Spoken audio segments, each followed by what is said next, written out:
Welcome back to the Neurology 101 series on the Pro PA podcast.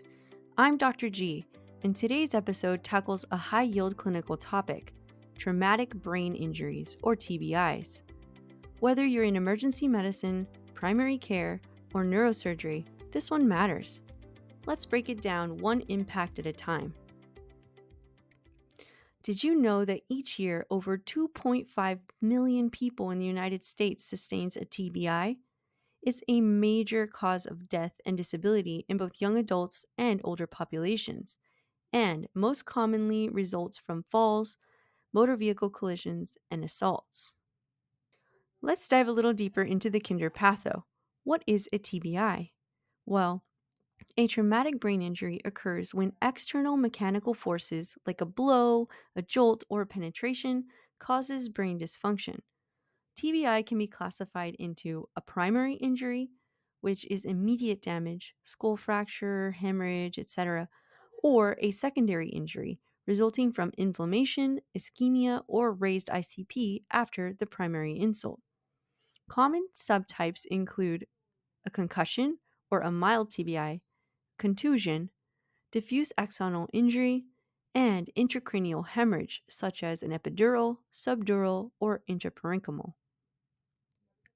How do these patients typically present? Well, symptoms really vary by severity. A mild TBI or concussion, the patients might exhibit headache, confusion, some amnesia, dizziness, and nausea. For moderate to severe TBIs, we might see a loss of consciousness, vomiting, even focal neurologic deficits, altered mental status, and seizures. Look for signs of increased intracranial pressure, such as the Cushing's triad, which is bradycardia, hypertension, and irregular respirations. We also want to look for fixed, dilated pupils, and even posturing, decorticate or decerebrate. How do we make the diagnosis?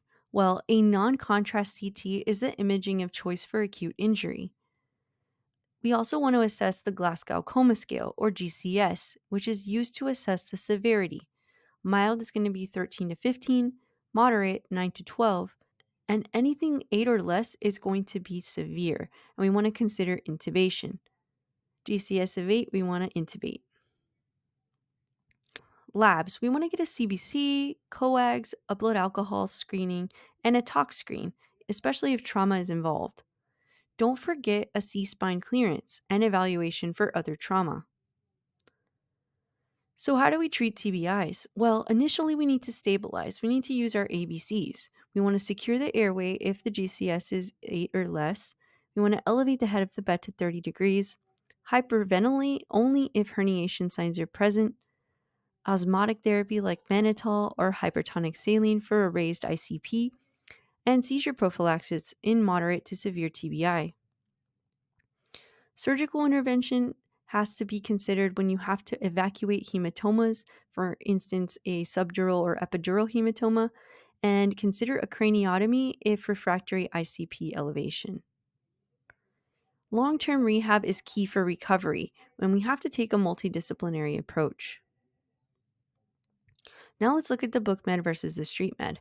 So book med, we need to look at the GCS scale, we need to get a CT without contrast, and neurosurgical consult. On the street, Friday night trauma bay, EMS rolls in a 19-year-old who hit a tree going 70 miles an hour, no helmet, a GCS of 6, pupil blown. Time is brain. You're stabilizing the ABCs, calling neurosurge, and hoping to avoid brain herniation. Some quick clinical pearls. Always check a GCS serially. Deterioration is a red flag. Avoid hypotension and hypoxia, both worsen outcomes. An epidural hematoma equals lucid interval plus rapid decompensation. We'll see an episode on this later on in the series. Be mindful of post-concussion syndrome in a mild TBI.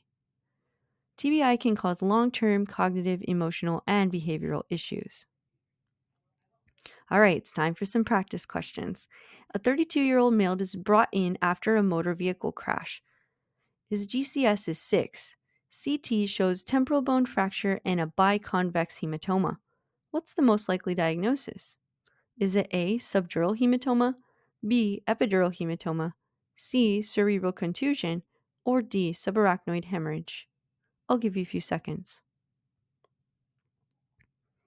If you said B, epidural hematoma, you are correct. This is a classic biconvex or lens-shaped hematoma with a temporal bone fracture. This suggests an arterial bleed from the MMA or middle meningeal artery.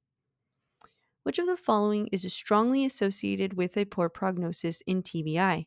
Is it A, hypothermia, B, hypotension, C, hyperkalemia, or D, hypoglycemia? I'll give you a few seconds. If you said B, hypotension, you are correct. Hypotension reduces cerebral perfusion and worsens secondary brain injury. We want to maintain an SBP greater than 100 to 110 millimeters of mercury in severe TBIs. So, some final thoughts. TBI can be subtle or even dramatic, but time and recognition are everything. Whether it's a concussion on the field or a craniotomy in the ICU, be ready to act fast and think long term. In our next episode, we'll explore coma and altered mental status, how to rapidly assess, categorize, and approach the unresponsive patient. If this helped you better triage head trauma, send it to a classmate or your ER rotation group. And remember, this is the Pro PA podcast, where future pros in medicine are made. Catch you in the next one.